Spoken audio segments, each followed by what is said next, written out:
ainga kale sia mita ya o tatou senga tangata matutua e whaperia kalagou ia le atua ona taitai manuia mai o loutu soifua ma tatou ola tatou whiloa ia i le maru o le atua le asu Matalo ko foi tatou tunu Samoa ia le atua o tatou whiloa i luma nua i leo tua nu ia le atua e ala tatou sa le amata tatou a masanita e au le whaauau tatou le para kalafa ronga lua o le tuse ioane mua i pio tatou iai le amatanga o sale nga amata mai ai.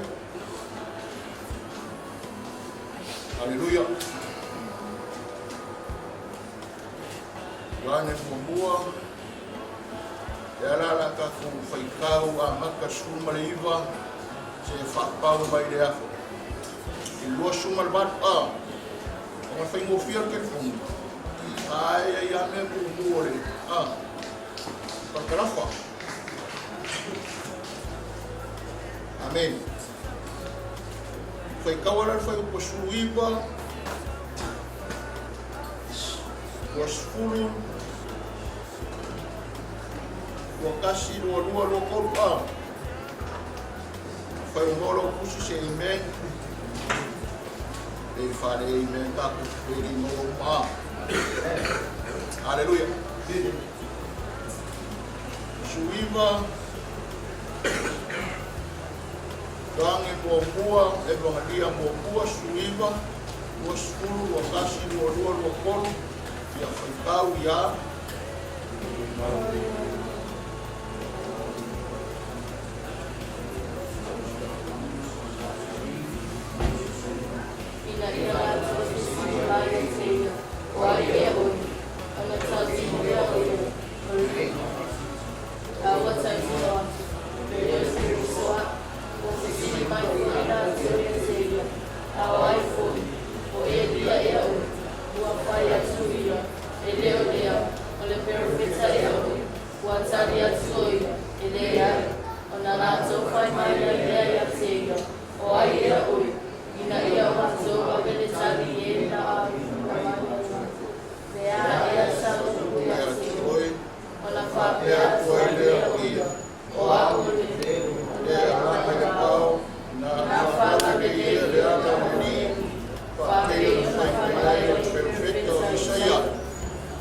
Amen.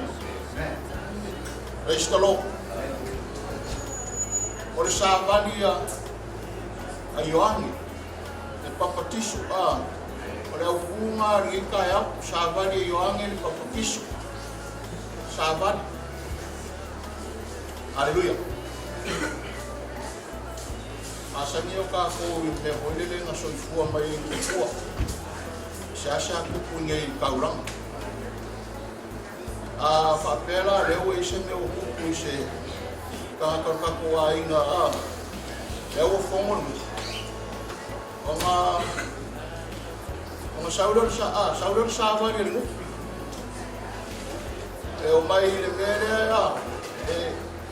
o mai le a inga lea e kalangoi ma kua te makalea ma makai o le a inga lea i le mea o kupu ko wakari ko wafi Savani, e kau savani. E ala no ke o mai e wou e koe whailoa o ngā whasala loa o mai koko pe aki marelau. Hallelujah. Praise the Lord. E kau ole a whapera ero i ka makare i kaimire whailoa i aile nguma mākua o ngā mākua manonga aingo. Ngā mai lora sa ngā ore o makai po e onu ai mai kala ngā mākua poronga inga o lea ngā sau sa wari rimu ia oe le mea lea ngā kupu ia o a whapea o le a koe whai ia o ngā whasala le oe pe ku mai koko ia pe aki mai lau o le a Amen.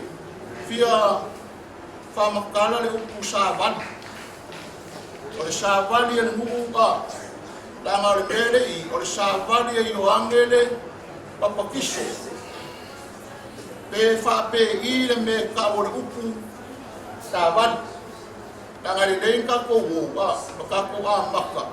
Alawa lore au kuore. Ora mo kau. Me kau le sabani. O le ala o ka ko ye ka ya ni suiva ngai lua sumar walu. O le sabani ya e viso o Yesu le papakiso. Aleluia. Ese le fapiko ai ese le me fa kingo ai le kua e fa mua mai fa kai ka. Ai kai minga sa o ka ka hore no tuing. Chamsi le taro. Ka fa ya ki fa na sa mo. Ai le yo mai ka nga. I was sent mai e train ia ka ngaka isi sa mo mapalangi e whakalang hoa ba e sa kusa le mele upure ka upuri whamua ka ngaka ia au mai e whaporo ka la mele le mele la sawai savali mai le mele le wale o whai mai savali maka ola suko kele o sa moile konsek. Aleluia. Sei maka le ai ka ka fai ki fanga le pe a. Aringa lo kala mua mai ka nga. E fa por kalame ma fanga yoi le sawo ka makale. Yang sawo le ngapa ade ka sa mo video ngiana.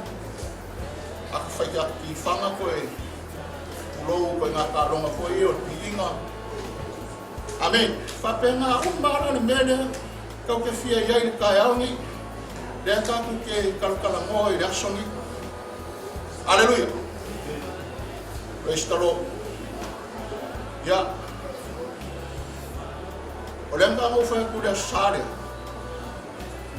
Therefore, you say e ka u yo angen ke hole or special personal. A man of God, e whapikoa e rea tua, e au mai le sāwani rea, e mai le whiau. Aleluia. A ese le, te vai, ese ale whainga o mea rea. Te whoringa e afo. I le ku, i le kingo. Ngā ngai oi, rea kua, ia, e sa peka.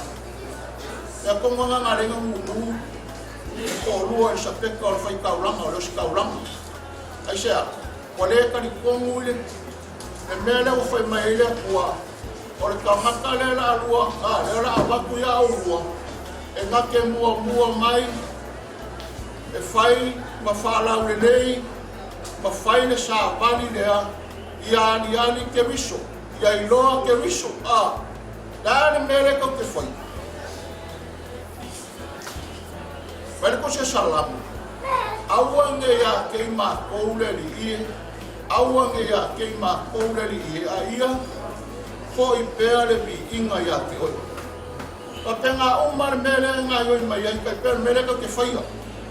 Aka ko whaia se mea, ka ke whaia ko le bi inga o retu. Ka ke whaia iari. Praise the Lord. Ar me ma lieri kunga le kua beia.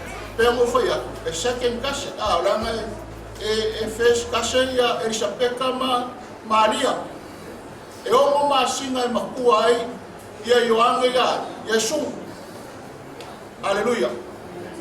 Praise the Lord. Ka ko ia kala mo au kala mo e ko falo mo fali. Amen. Praise the Lord. Amen. O mera le kau kei ai, i re ka ngaka lea mua mai, e whaale leia, le ama i mai o Yesu Kirisu. Aleluia. Kei rau lea o ngā kāhu ka kou le meri, langa eisi kai, a ka kou le karikongu, pero ka maro le munu. A whai kau ke le karikongu le meri, e o mare o langa ngeo la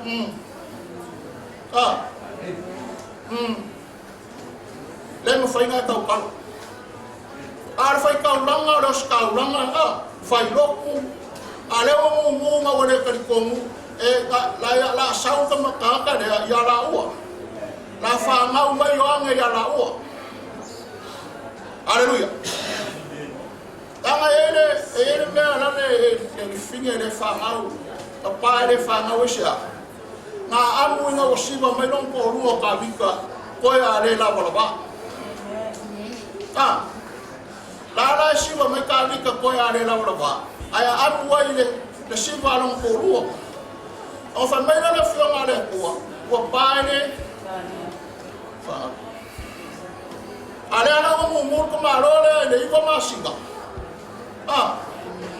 o ngore le ka li komu ile le fio mai yo kama kiki le la sawi ka te fai loa le ama i mai yo le alo le pu restalo o ma mai le o wala nga lai nga le kusi aluka ma reko le kusi nga le le ka kala mo ni e pe ka ule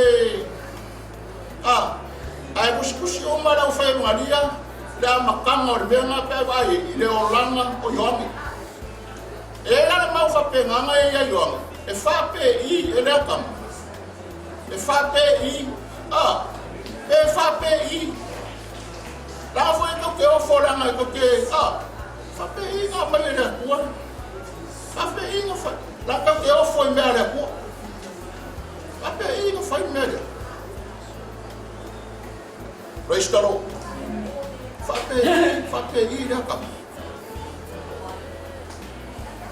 Haleluya. O mai kwa oi ma inga fai mai.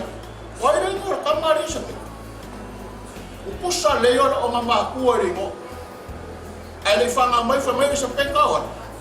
O yoange fai mo ya yoange. Langa foi langa balo ia mai ai le ka ko fai ka oi. Isaia. Balo ia mai Isaia. Amen. Onga mai le kwa oi inga wa fa mau kam. Fa ya ko inga le. Ala me la fa ko inga le. Ele ko inga. Como afu le ka como ile mele no fa ya ko le ko da lu fa ngawa se tama kange. Ake fa ya mele anga mai. Olha kali olha. Restalo. O mai o kwa o ngo fa ngau ko mi ki le fa. Oi le ngo kam, oi le ngo. Fai mo ya sakaria, fai mo ya oi le ngo. Merkalo. Ambai se dan melen fa mai sala e beso. Ambai se bele no e ko le fa ka kusi. Au mai se papa kusi. Ma se pensinga meren fa nga kura foma mos au mai sei kusi ai ko inga le ngo ko ai le ngo sa o ta pa ri foi la o ma fa ko sa pe ka maka o yoange le ngo ka mai da I ko inga le kero me uma sei mo ki ngo se me ma ko ai fa yo le confirm sei makuai mau ki ngole. Haleluya. Onga mai le o le mele kusi e loa ka malole. Fai ka ulanga le o sakaru. Kusi le ngoa inga wa uma kusi le ngoa. I o anu o yoange fai mai lo malanga amaka lo fai mai o yoange le ngor kam. Onga makala le o lo nguku yoange. O inga ko ka ukana ka malole yoange. Haleluya. Fia basinga ngu. Le mo fainga ka ukana. Ai fa ko ana nganga inga wa uma kusile ngolo akari. O yoange le ngo. Praise the Lord. Ka ko ya ir ka ya ne langa le fia makua ai fa ki ngore mele o le o langa man so fu. Langa le wa me sumal fe ngai ngare ka ko ka upu ya me so fa fu me sa mo ka mo fe ma ko ya wiri ni le me ne nga sawai yom ai me se fo ro ala mai le pa ia ka ko senga ma le ka ko le se me la ka ko me la se me ma le ma ka ko le Wa whapea special lea ia John. A leana me ngā mei vai, leana me a. E se mea ka ua ri vai o e whaio. Ka le mea ngā ringa ngā tako whanga ngau mai. E se leu e ei mea lofa rea kua e ka koula e whape kusa aposkolu. A le ala mea lofa, le ala mea le wale mea lofa le yoa mei. Aleluia. Praise the Lord. I ngā whapeo ka kounga e ere mea ngā ringa mai. Ngā special ngā mai o ange whai mele. Kau whoi la. Le ale mea re kau mu whai ka kare. Amen. Iwa. So, na kua. Kua whai ke eri kua. Ane la aruka ko mga kumomua. Amen. Ole sa vali Iongi, o sa vali Iongi, ole lau o mga kufay kawa le sului va ngai lalo lusu man koru ka fai ka koure ko fai kau foi fa mo le pole lava ole la wa puta ko mga kumua. Amen. Praise the Lord. Ole mga kumua. Tanga le wa vai. Lai kari Iongi dia. Leo makua Iongi, lea lau mai, leo whai kauranga, leo kusi upu mai Salaelu, e whesilia Iongi, o ia lea, oe lea. Oi. Praise the Lord. O lae makua I mga o mia e leo vaenga ia, o oe lea o le alo lea tua pere atu. Amen. Oe se perfecta, oe alara kari mai. Le ai.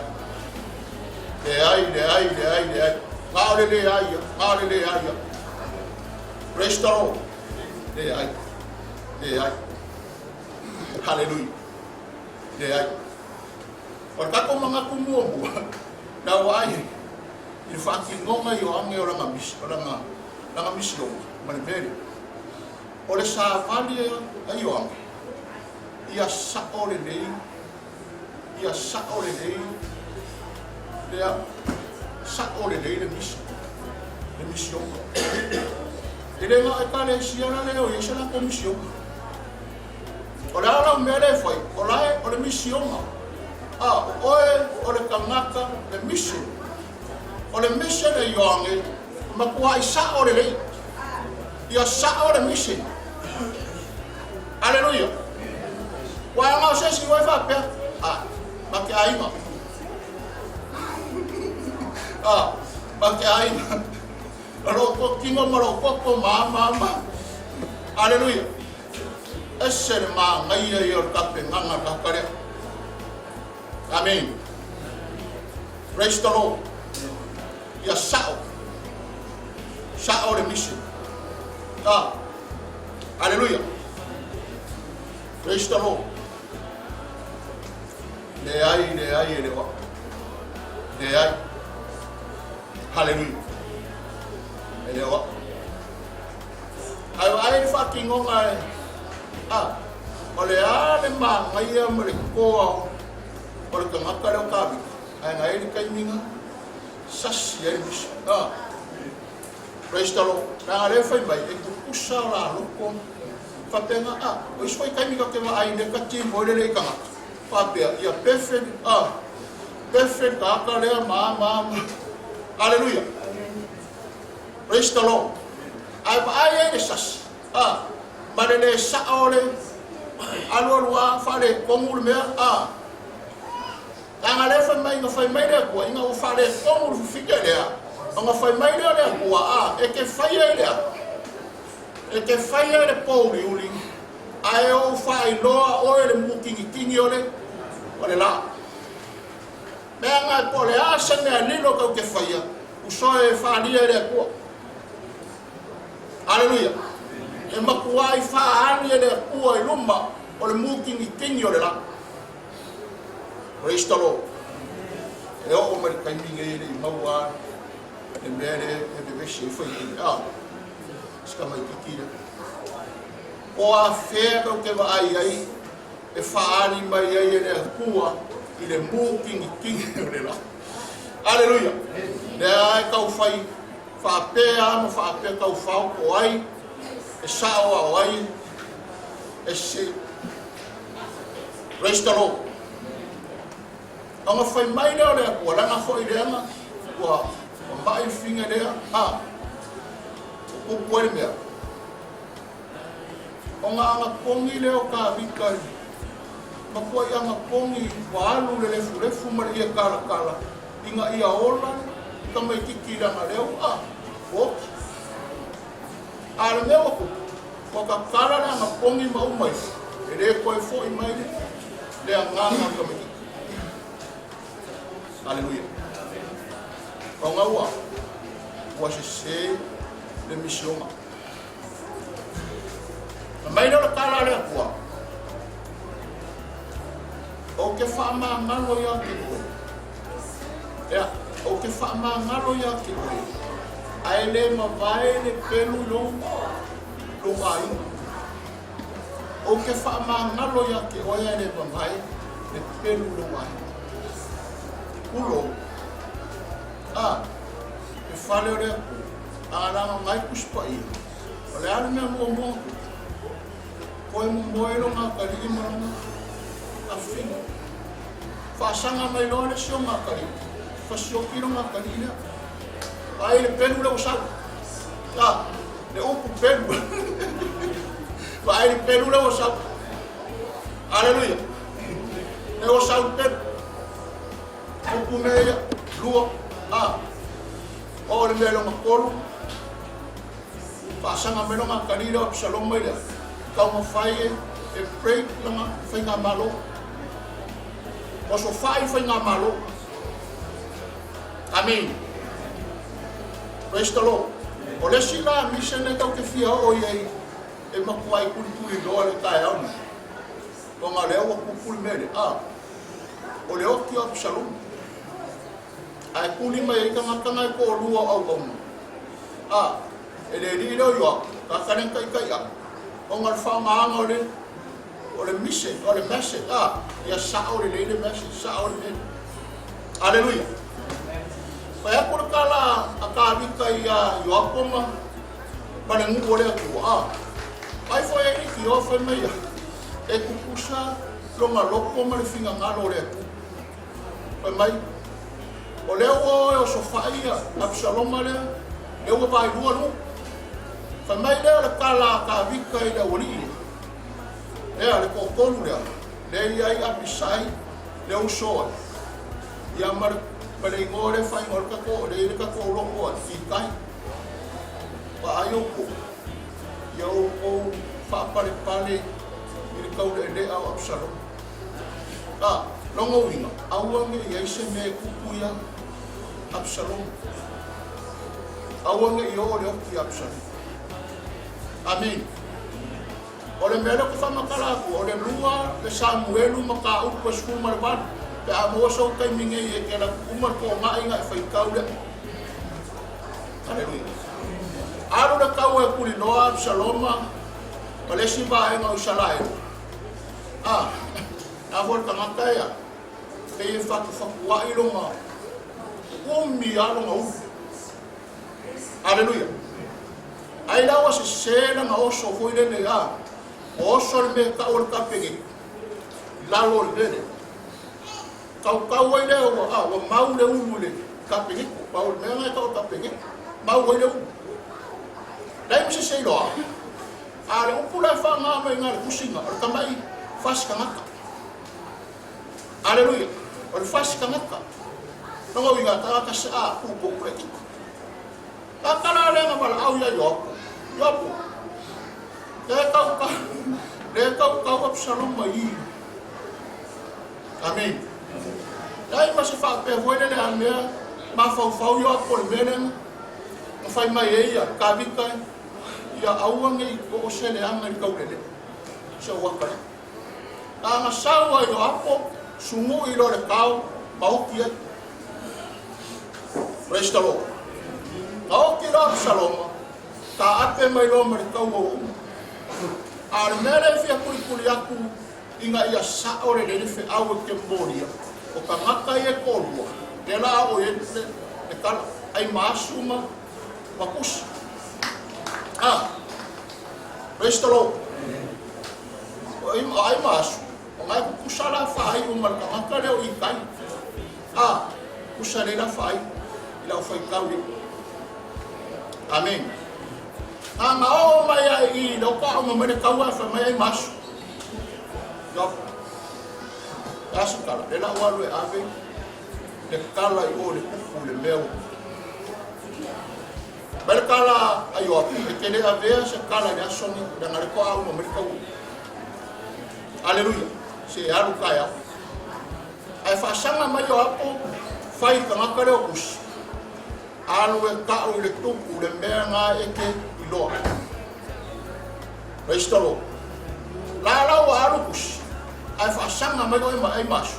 Mai yo apo. Lela walu make, lela walu. La ngā ue alu. Pai mea e lua. Ile mea sao le, ka whaakungo le. E mise. Sao le leini whi alu. Ia sao.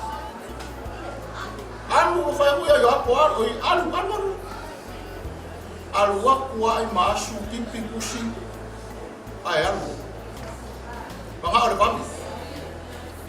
Amen. Makaulia la kai miria. O lai eri kama kama ai a kei loa umamea mele mo fon. Mereka kama ai a kawi. E kama kala lo kuroko mo. Praise the Lord.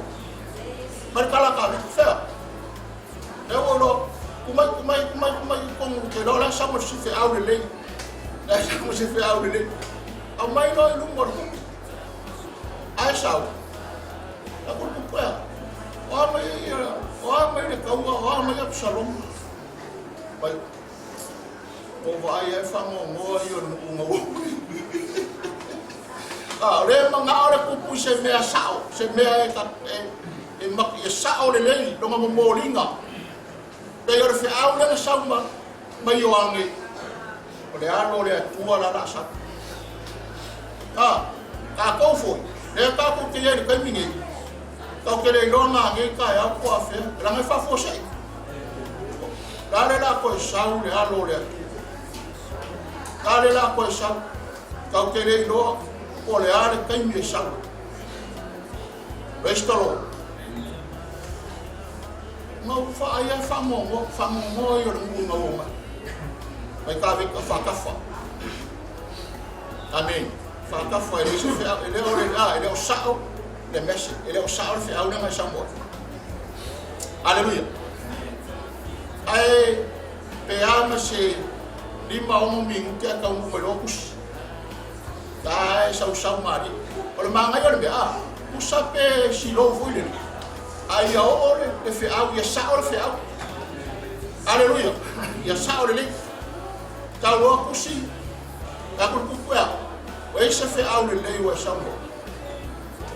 Vai a soi fua ole o se le anga ya oi e pei ole vai ele o fa pe ku ya kus o lo wakari wo pei foi le o vai me foi le pise mu ka ku si ya e ke kamo e fa winga kai pe ole bele kus pai e fa winga pe fa la ukele fa merkala ka lo kus soi fua ole amuia ole pei ole ka maka Kaki ke ya oe ka umar ma fau o kilo mo kari ara ka nga alu wa se mai ai alu lo kamilo kulo ko fe mai ma se anga waki su ye oe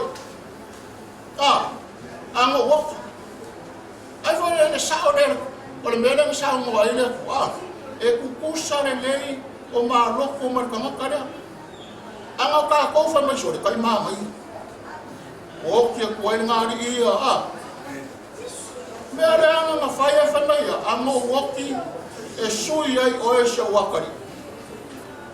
Praise the Lord. Anga woki. Hallelujah. E kusare le no maloko ma ai le. Hallelujah.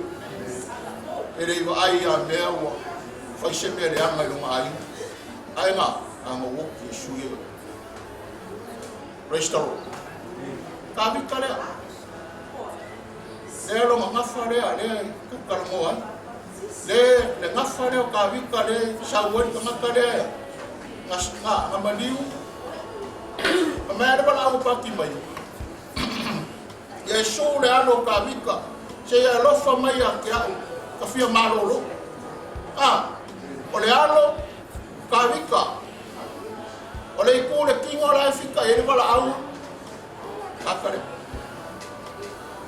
praise the Lord sao ia sao le leini sao le me ka ungu i ai te wha moe moe o le me ma lie lau fai ka ulanga ma lau kusi uku mai sala e le o au le mesia e le o au lae a ngai merika ngaka ngā ke whaki ngoa le mere e kongi ola mo o kou o ia o le atu Hallelujah e ina si kala o le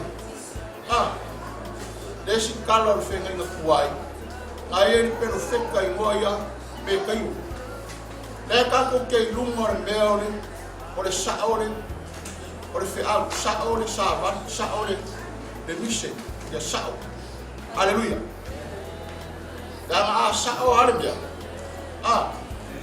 kau ke ai fo ia le whai unga po le alo ma oke ia se umaka kou o le whai unga o le mga kule le kupur kai mine o me kai o e mga o le kala foi nene se kala mangaia e le mga se kala foi nene whapea a me le anga mele e pau al me mga oi a se kala le nei te ala o whai kule mu o i sala e au mai le pelo wheka o me kai oi e a mai sanga kala le mele peka o te ore kaua e le ai e pa manang kalo se o musu o fiu war maka e sau foi a mai ngā o kala le le o sa lai fai a kuru kala sao ai fa mai e li liu e mai mea e mga a li liu e mga a mai ngā se kala ma mai awa ngai fai mai me kaio a me ama ia la nai anga sawa me kaio fa kali mo kala me kaio me kaio e tupu e kere ko fo i mai e kere ko fo i mai de kawala anu kere fo i mai Mamai, wale kari kongu a mea, e mele fai mai. Praise the Lord. E leo kari kongu mele fai mai kuspai. E ke le koe fai mai le kaua. Tau ala kunga lea, e ke okia. Mamai, kusa leo fai akul kala sao. Ai fai mai a. A velare, pelo feka, e kuri fa salama, mamafa. E mea le eise mea ai, le eise mea ingo e kua. A kua e rai, a lau fai le kaua. Ai kau mungu e lore, le mea se mea. Gai oki mai. Kako vai e mea le kua. Praise the Lord. Amen. Fia o e mea muri muri a leo ke i o ami. Umara kako mga kumuamu. Tone. Kako ri ere unga ringa fai e pori ala lela afari. Praise the Lord. Amen. Hallelujah. Ya. Bem ok. Ya, não quis. Não ok. Ele agora não tá o cara muito. Agora foi leu a rota leu os coruos. Sao não com cara, sao le mission. Aleluia. Mai loa i onge tau ave ele kupu le koru o longa uso Filipo. Pa mai loa e rota ave le koru o lo uso samo ave va foma ave le koru o lo uso. Aleluia. Sao ia sao. Amen. Pea mo fa ko mai la e fai aku me kai o le mere ave ni ave ku yo le me fa salanga mafa. E fai aku foi la yo ame le mere. Ai fai mai a mai la ave o fa ki. Restaurant. Po ar fal pui pui. Haleluia. A ia ar fal pui pui. A leo fa manga ku ngile na so fa nga ola finio. O Filipo lea o i le fa lo ku le o kausi e lo mo uso le o e ropa. A me no kala le ku po e rota le ke ngile. So se me ke mama o. O ke apaku ya ke o. O le vai luanga le mu le mano. O ke apaku ya ke o. Haleluya. Fucking orang merah, dah usir masih berkenyer lumon. Kalau kupu mana walau dia, ai kere do. Olai lu kuki, ngah fori fufinya dia. Dia fori ngolai au le ufai le kupu. Kalau lang kama, fai mai e rota le me ke mga au ye. Fai e ke mga au le uru. O yoange a mai se kamo. Restalo. Ke leo mea ki o pio lai fai e pei ar kaimine. Ngei la lo langi to kia. A fai mai te rota le me ke mga au. O ngai fai le e ke mga au le uru o yoange a mai se kamo. Le kaimi ale ang whaasama ko e rota. O yaku fika. O e mai le uru o yoange se kamo. E mga au. Restalo. Kalau fai. Amen. Ele fa fikira kau kalai nga oi loa le mea se ma le mea. Ke o ai le kupu po ai e kakau ma fai sao ia i le mea. Haleluya. Ia sao le. Tanga lo ska ko ngalwe. Tanga la ngofo mai le ku ma ma fa ma singonga sao la. Dale ma ngai ko ke saulo ko lo langi ngai ma ngai fa mai e su dale ma le langan ai mai mau wai asa dama me lo langan ngai e o se oni ya ale fa kali meri menen ko fa ya sa o ko ya le kal kal mo da mas haleluya praise the Lord dama me e ko ke fa da sao ni men fam singo ele dei pe ele af haleluya ya sao le awa ngai ai se sasia il fucking ngomon ne amen praise the Lord or kama kale ngapule kanyi tabako e lua te mo fa kula sare se sa o me e ke mo so wa mo haleluya ole me ka ko mai kai para me ka fusto e esse le wa street ka kare le fainga la pule au ele pole ya o e pe ke poco pe ke a power me ko lo me e lua kongilo pase se va de o so o fere como que alu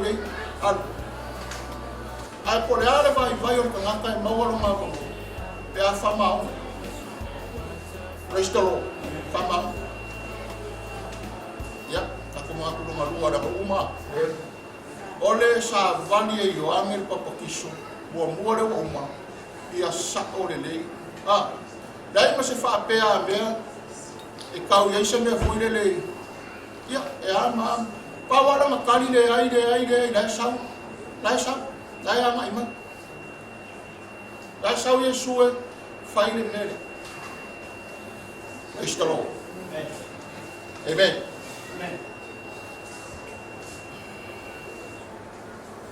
ole mangaku lo malu ole sa valia ayo ame no saute alanga le vao pai o pungai nga o sau ke alanga le vao e whanau le lei le alau le o le li o le kako mangaku lo malua ma o sau e alanga le vao e whanau le lei le alau le praise the Lord praise the Lord o la makari nga ele fa pe o la makari sa o nga le makari ai o sau e fa la le lei o ke alanga le pau e whalau le lei le ala o le ali e peionga, whai mai ai le pelo whekao i saia. Aleluia. O le mea fia whama mawhai, nanga le kumai le wau, ma alanga mai. Aleluia. Praise the Lord. Ia ka ko ngola inga le wau. E whawhewhea o ngai loa e ka ngaka lai le mea lea pe a whai ke le o ngofo le wau.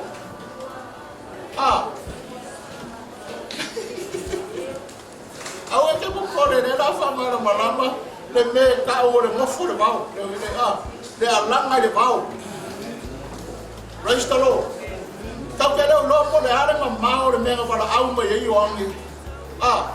Le wau. La le la whalau le le ia le ala o le ali. La le la fio mai. La fio mai Yesu. Whalau le le ala o le ali. Praise the Lord. Hallelujah. Ya. Ai fuata ko sengara yang mai fa mori. Nanga le kau te lunga ka ko kalame para faro kende ar ka pale shiri ka ya ana umata ko ma mo sa mo o le sa vali lo ame papa kiso na sa o le le messe na sa o le le mise ngai fucking mo ele fa pe na sera na kali ya fai ka ulanga ma ku si ku mai sala ele ya ele oa. Ai le la fio mai. O ia le amate. Amen. Ora ra ko ter kaiame. Ile me mai ai ngal fai kuma ai. Mo o sau o ke alang ai le pao. E kali sa anga le o ia faia. Le wa mai ia. Mo sau o ke alang ai le pao. E fala o le lei. Le ala le. O le ri. Amen. Ole fazela mawar ma lo so yonge e fai me. Praise the Lord. Anga fa pea oi il mol ma o yo pa po fermele fe la por mele ka maka e fa fe ngala ko la monga de leo yo. Fa fe. Hallelujah. Praise the Lord. So mai ruma ka mole. Mai ka ko karesia. Fa fea o nga aulu nga leo. Ya ko ai ko ko lo leo ya. O ke lo pa wa le ma lo si o leo. Amen. Ai e ma ko ya ngia le. Le alu o le leo o yomi. Amen. Apa dia sai tua. Aka ko le do aka ko ngola le bau. Ele ma faina alu le bele. Ele ma faina alu le fe au le. Ele ma faina maua le ma losi ma le manga e alu aile le fe au. Praise the Lord. Ai vai ka ka faia ko ngania foi. Ton mele mo fa ko le sa. Ko ke fia peio a u lumo vele ai ko ke le fia peio a u ku akure o pule la o ku akure pule la o le vao o lo fale o lo poku o lo afe e ma ku ai ko e o puli vai kai mi uma ma so uma vai na me mai ai yong la ngalo inga kusinga ngai kusia fa yo ngani yo lukama maleku o me mai. Praise the Lord. Ole meri va o ia mane se a kelise. E ai se si meia. E ai. Ala me wa ai. Dar me wa ai. Fi ai. Hallelujah. Lo ngara nga pongi lo nga ko le mele. Be mo fa fela nga haule. E mamma le mele wa me yoangi. Malanga mele fire kau fali ali mai o le rio Yesu. Praise the Lord. Pa fenga mo malos. longa fusi lau keli ma se vai pulu ma se o aonga ofunga ia fulu ma moe fulu mang. Praise the Lord. Praise the Lord. Nela fa mai ia pirika ole ma mai ora ka ko nga yoi luma kele te a fai o lasa e ngofo le bao le kele o kai. Praise the Lord. Lasa e ngofo le bao o ama i lo fiafi o la ngonga lo leo e le akua e lo poku o lo fale ma lo wainga ma ko ngai ki ngā whainga ruenga e so ara kai ni male aso ki ka wainga. Amen. Praise the Lord. Ranga au kua ngai luma a whai kele sai kele loari isa moamar ka tokane si kore ala me whai ko kwai o le malama ai le ina kua le o ke kau mo whai e whaakanga ranga o ia le a whape o le kua o Yesu le o ngofoi o ia le anga te whaangai o ia le me lea a te whaasoara nga upu ia o kou a te whawhanga ia ke pau ane mea i o ange ia teu le alo le pau ale lale o le asau lale o le a fioma mea lale ama kou la whai e leo loka e au ngā ngei o le ale aso e sau Yesu lai whaakali te kaimi lea kau ki kalangoa i la sau Yesu i longa kaimi mua a le mea leo ka koe ngei ka e au le ale aso la sau ai whalu o longa sau nga mua la le nga sau ai na sau pe ka koe i la salea e kumu le rofa a le sau whaalua whamaia o le a sau e pei o le onga i kua ingo i le koi ai se mea foi lele o se rofa e fiu e whai aku pe o le mele ma whai i e la ukarabou whamai alu left right left e ke le koe whaalongo se leo le pau ane mea ko le wākele le ko ke o umar wākele le. Praise the Lord. O mai ka ngakai o i mai ka ngakai. Hallelujah.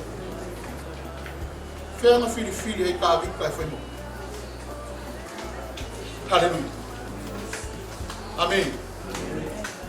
Inga ua whango ngoa Samuelu o umar kai mi o sauru o teonga ko whalongo la ngore na sa.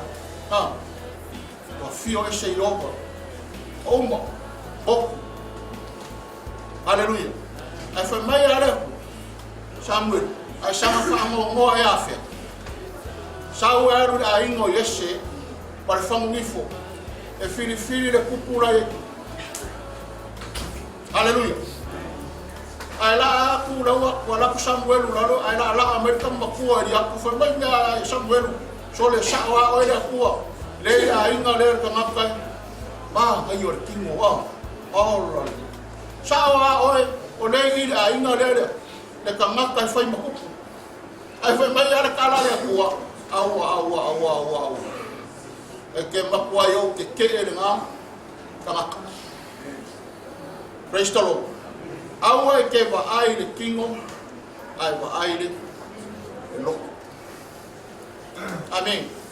A mai leo sama ma api ngā kapa au mai isi kama i luma pa wale mele inga le ai umba kama. Praise the Lord. Ku Samuelu makoi ngā rango ngā fuere wa kusu. Whai me fuere le ira inga le ale o le iloa lako.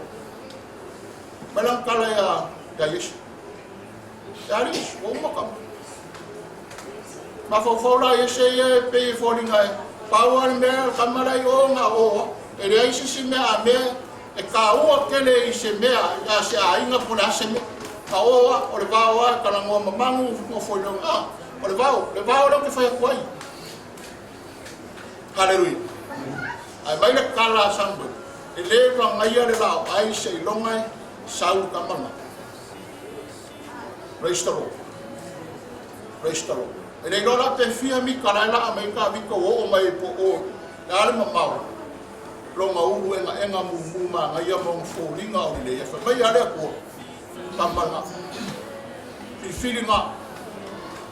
Kupukong wanga Israel. Praise the Lord. Mai le vau. Hallelujah. Na fili mai le vau. Ale, le alanga. Kanga kare ko kalangor kayangi. Alanga mai o. Ale alu o mele alu ai a. Wa komo kanga kai papakiso. Kile vai.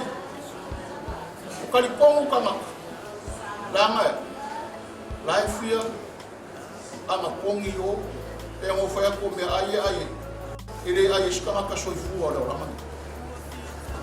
Ai ongor ka mo fainga. O le mele ia au le mele. Ia o le mele fa. Ia saori. Ngala. Ele fa pero ma fau a me o ai mai a me ka ngako kingo mo lo popo a. No. Restalo. Ele fa ia fa a inga e yo ame mele. Ai ua pe ka ko ma pulonga no. Ai ua ngalu ma umalo ma ola o mare. O le fasa onga. Le ana i mai. Hallelujah. O le misia. Praise the Lord. Hallelujah. Ai for kai mi makaria ele kai mi lana. Fa mai me yese sa yese Samuel oi kavika. Algo assim o sorai o. Olá ele vai. Aí ela põe assim o uso. Todo o faço furo a solar. Mas me foi nele. Paulo não foi pesqueiro novo. Para kulolo. Agora mereka malor kaya yang suara me suluan kang kaya. Suluan mau. Haleluya. Oi anke no fa per o fa ma pomo me foi ele mangeu fa per me mangeu. Sole. Ele no ficou foi peixe. Para kulolo não foi peixe. Ele faz furo aso. Lá se sulu solo. E camarada que kangakale walau. Praise the Lord. Ai sau yo le vao ma me ainga mai ron kama. E asi ai i o usoma salai. Dai wala au ma.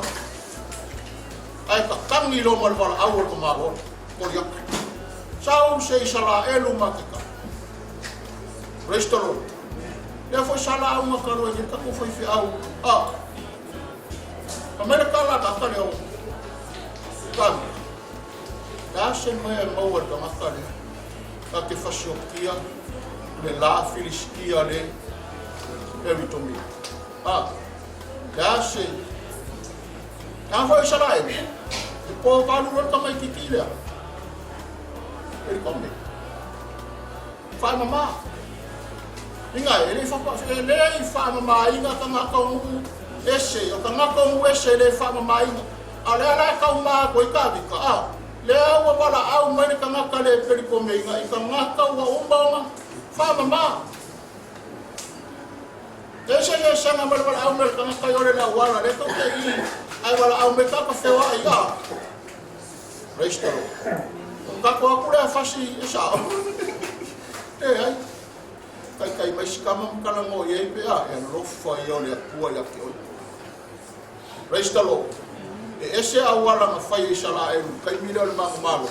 Ese awala to ke fai o kai mingi. O le mangu malo le finga malo le. O le mission o kai mingi. Pe o mission ai o. O le mau lalo. Restalo. Mau lalo. Yang fai le fai na lo fai le mele ka fai kele. Loko mau lalo. Hallelujah. Lema fai ngai fucking ngor mele e ale mawala. Hallelujah. Praise the Lord. Ya. Ai vai me ngala uri ai. Ele ngala uri en nang mo fu mai dai ngako. Hallelujah. Tama maolo i fo dai ngako. Ai ke o kanga fasio kila I ku piko ma solo ai se ai. Salola ia au sulu solo le pao. Aleluia. Mawar kala ia bang.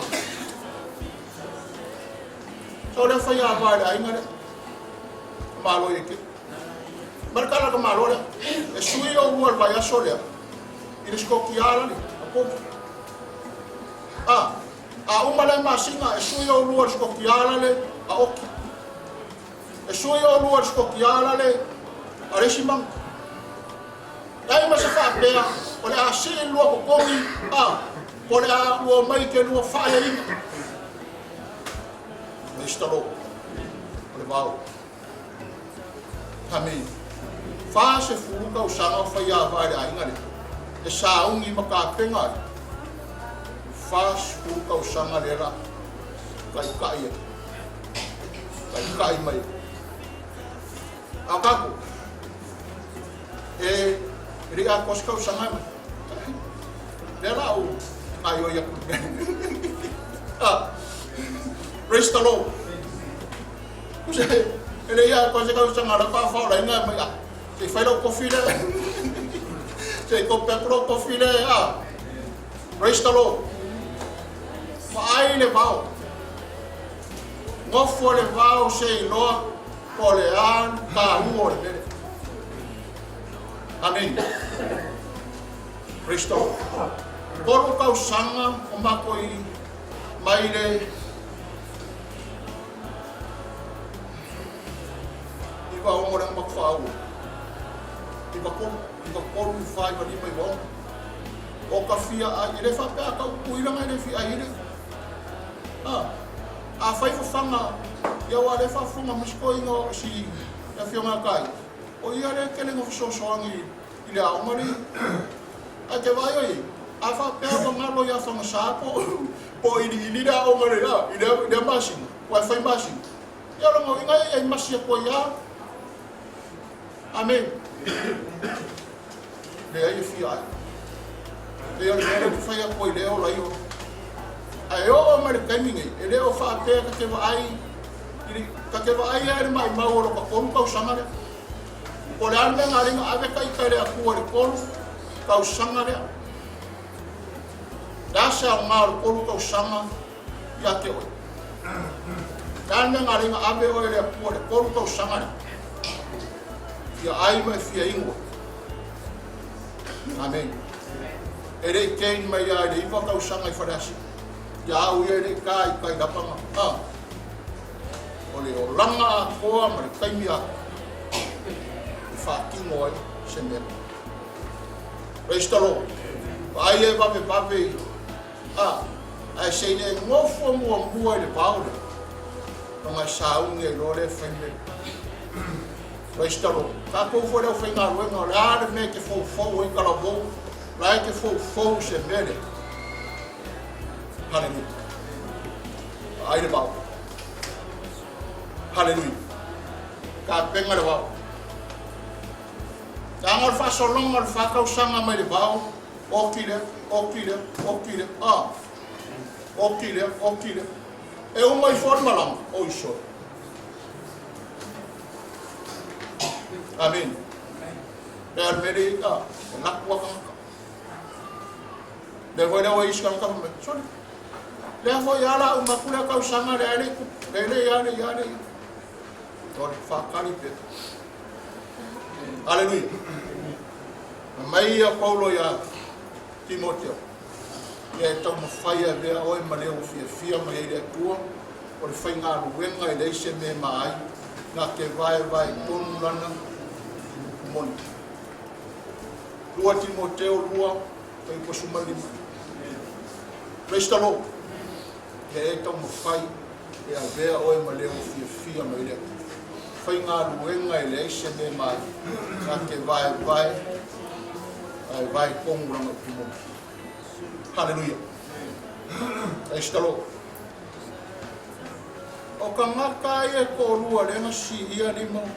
Pai ele lenga whinga le mea le kua. Ulo le whaki honga le kua. O ka ngaka e ko lua lenga ngofo masi si lima o mose kaua hoi. Ka ngaka e ko lua lenga. o yo. Ele fai uma suia me vole na caco. Ole alo ele pule. Langa lefa me Yesu a efia. Awau. Kele na kai me fai saufa. Ole mea o ke fa longo e fa. Langa lefa ke a ka makai, fa pe o e kai no kai pero makai. Nei, ele o ke ni makai na fa la. Ya. Ei nga se me vole le fa pipia. Ara faian, que se me vole nga mai fa pipia i se yo le mu ka o foi na. Praise the Lord. Ole awo ngangal kanga. Pero media. Fire. Hallelujah. Fire. Amen.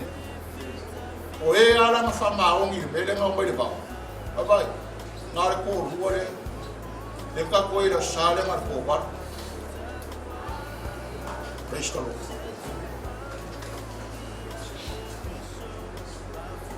Ko e se furu kele ari ka ko. Hallelujah. Amen. Ora bao. Aku lo malua nga ka ku le ni ka ama. Le ma fai yo angenga. Ngaulo maleo le mele. Ai ngala nga. Sa mai sai alanga le bao. Ole mea ngai le kalenga isaia e alanga le bao Fita. Ese sei no le win one. Fita. Wai. Ele foi mo fi. E mo fa primele ai le ka usambi. Fika. E makuai fika. Hallelujah. Akasange ma ngofongo folo wai. Kupu lo mo fa mai. Na e tang fa pe o lo nga ko le ke tang fa pe o lo nga ko na wo ka mo fo le no ka fa le la ngare fe nga buenga pe ngare hallelujah. Praise the Lord. Ai lo ora e fa le si fa kai ngare ki ale le o que sei o mai caminho e saolo kala le fe ele tem me querer fi falou pese manga ya lo inga lo ka kala me ka pese lo ele kai me dan ka mo ele kai me feio lo falou feio ai polea le occhio sul becco Fai kai ngaro fai koi. Ole ale o kio suleka ulo. Ai ka mai lor pese nga mai sia foi pese sa ala. O ka se mai. Pei ale me fo le fo kwa.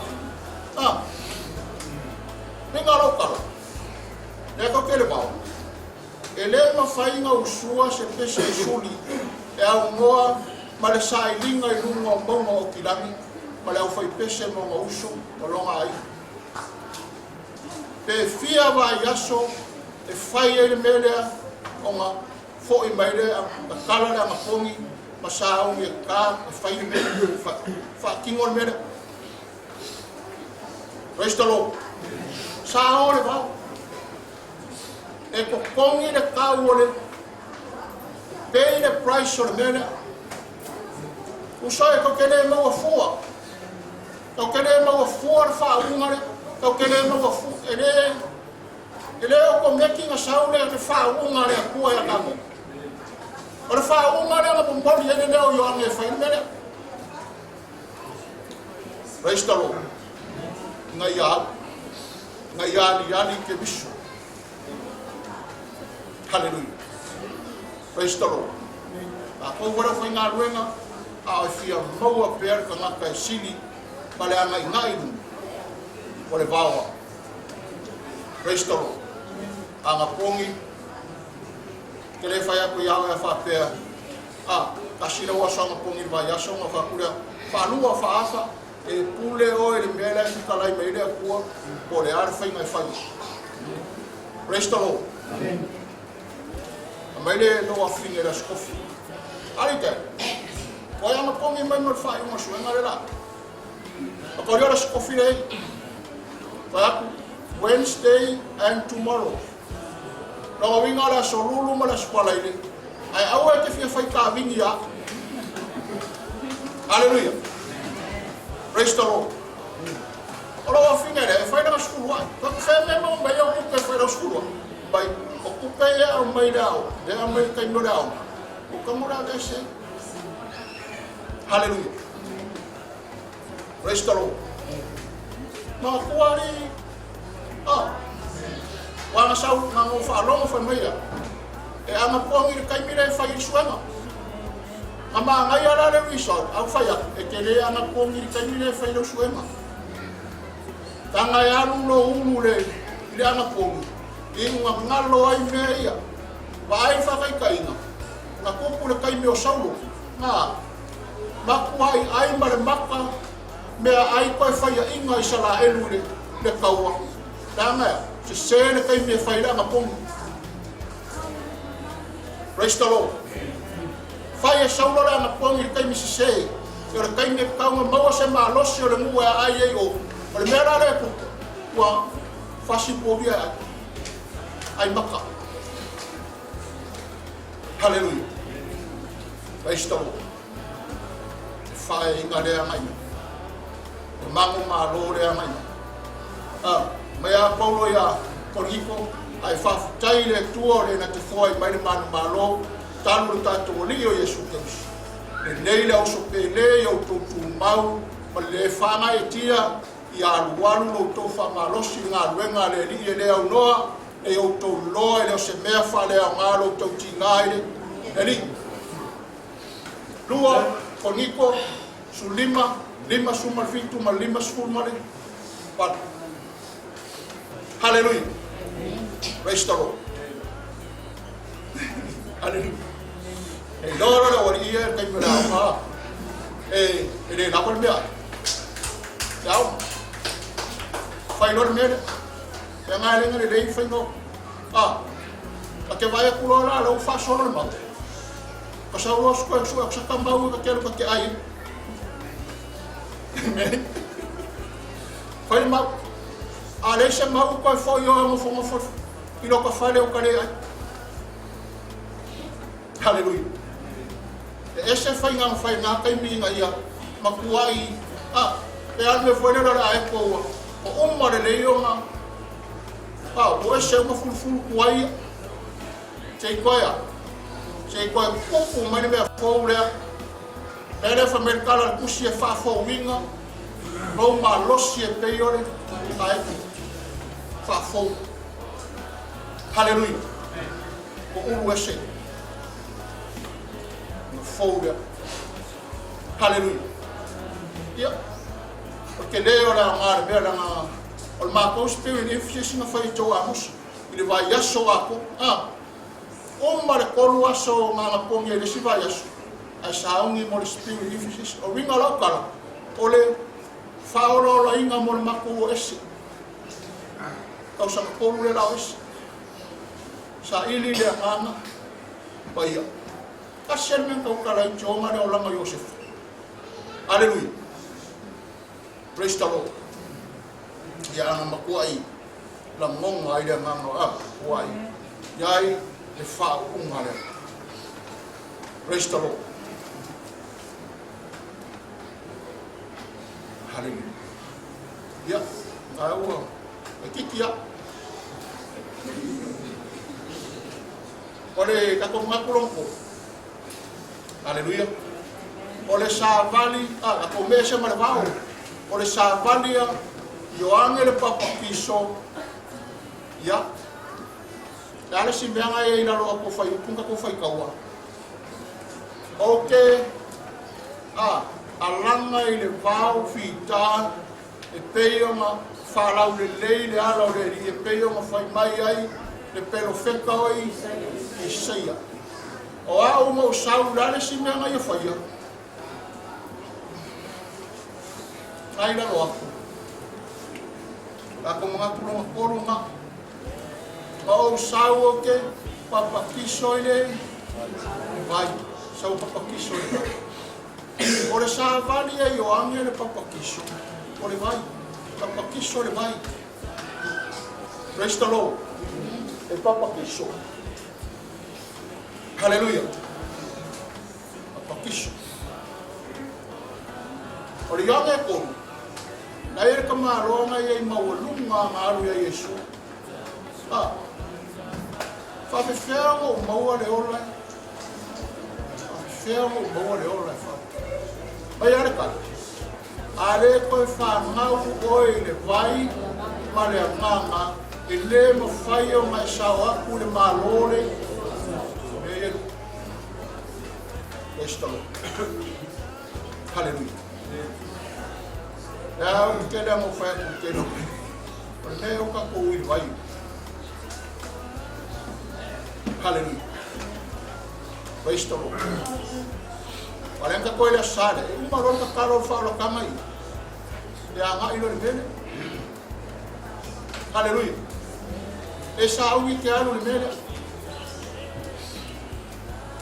papa ki songa le vai ole akole ole fa fo wing regeneration fa fo Ranga le fa Yesu afai ko kele papa kiso ile vai para nganga ele mo fai mo ko sa malore Cristo kele la ka kale mo mai mo mai papa kiso ole akal papa kiso ngale ole ko ma vai ora kele yo ka ka ore vai de ai koe ari mai kai ao ni koe ari mai kai ao ka makare dai ka makare ke ele yoki ai fa mai ele o koe ola oi ao Yesu lo ola e tonu yati o tonu mai ya Paulo le kale sekon o o kalia Yesu o kamata fou fauta o mamai me tuai o fa fou ma ayo praise the Lord hallelujah amen afai ngale fia ya meshaka kulenga ko shema ya kako afai ele saka ko shema ka ko shepe ai koe ai kama mai ale o langa praise the Lord amen ya la mai ke lo vai men ma si men ma ko ya o le fatta mai semena o le yo hallelujah la ele le skola sitia asen ko mai ke minga i masa ke le lo ya e foi a kai pe mai semena fa pe ma si ko la ko ke ya no ao escola de valor mas ele fez lá algo faz mais o que se faz cai e ave a sempre uma oile mauale uma fuar causama ba ko kongi fuarau taure mo scusi o oile mauale discipline aleluia ele o mauale poe marcama ka poko ko vasema ai maua oi ilea mio soria papera no o saura le bere fa pensoni po leva mo faula ingari ore nga mai o leva na ia kua o leva na ka penga ka ko ele kua masuio ka ko ka makka mele restalo sa me ngo le mo foi le ipo se furu anga le ipa kasi kukuhila ile mai o kukuhila le kelo ke mai lo anti le mo lo wango ino fai so ai na ngai le e mo fo mau ngai ma ora ka mi pe me fori a mo se anga le ora ma fo ko e fia sa wa ko ar ka pe nganga le ko le bele rest the Lord ka pe ngai ese le me whaanga. Pa whaanga i hoi ei kako le atu. Hallelujah. Papa ki songa le. O le koe whaafou. Hallelujah. Praise the Lord. Kele o kai miu kāne me hoi le moke. E wapu ka aware hoi e refresh le meo lea. O wala au mai rei ka makai e le pule mi. E whaakangara ka aware lea e alu kukongo e whaile me lea. Bai whaakanga. Tangar me lea koe whaile waia. A malo. Kong singa ma. Whaafou le vai. Praise the Lord. Refresh my heart. Whaafou. Hallelujah. Umba longa ka lia Yesu ka penga lo le mele. Olea. Papa ki songa ile le vai. Hallelujah. Praise the Lord. Lega kaunga ko ka fa ni mele. Kaunga ko ui. Amen. Ele sa wai fa la si o kaminga. Asa le lori la o. Nga avere kai le sami le vole le sai il fat kalma lo lo ki ma pu. Avere nga fa il pop ki so mar kami fa penga ngo ko fa ko fora o. Hallelujah. Nga ole me ka u e ka u fa ka. Ai for me na fa me Yesu yo. Sawe papa ki so. Ai fa me ya kala a Yesu. O ia yongi, Yesu, papa kiso o ia. Ta koe rai loi o ame o le alo le akuore, o le akuore. A wha mea le kala a Yesu. Whakau muku mea, kong. Whakau muku. Pea nga koe la makanga. Ia sao le mea e whai. Ia sao le whakau muku. Whai pere mea leo wha mea le akua e whai. Praise the Lord. E fai upunga e kongo ngā lenga whai kawangia. Whamaia, o ke papa kiso le vai. E iai le ka ngaka ngai ko kongo o kongo. O ke leo. Whai kawangia. Praise the Lord.